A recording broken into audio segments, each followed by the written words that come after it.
Hey you, and welcome to this video where we'll help you out how to choose between XTB or capital.com.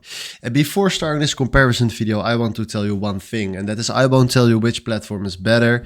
Both platforms are great to use, and it's not honest to tell you which one is better because they're totally different. So in today's video, I will show you the differences on both applications or platforms on 5 different topics. And hopefully after seeing this video, you know exactly which platform is better for you to use. So let's start right here with the main focus on XTB. And the main focus on XTB is CFD and stock investing. And the main focus on capital.com is CFD trading too. So both applications are very good for CFD trading, but XTB is a little bit more for stock investing too.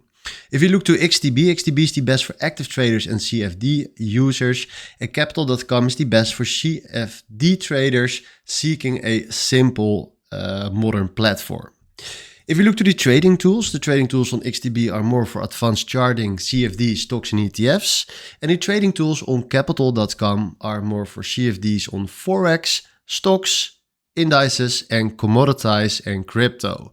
So they also have more crypto that you can use. And if you look right here to the interface on XTB is trader focused and streamlined. And the interface on capital.com is modern, intuitive and beginner friendly. So if you compare the fees and trading costs, on XTB they have a stock ETF trades often with 0 commissions within limits. And they're using for the CFDs spreads. So keep that in mind. It's not free. No, they're using spreads and they have overnight fees. If you look to capital.com, they have no commissions on CFD trades.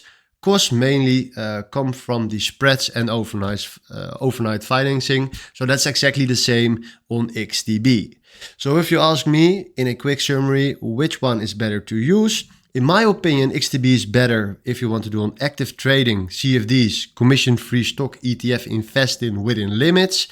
And capital.com is the best for straightforward CFD trading, user-friendly platform and access to a wide range of markets.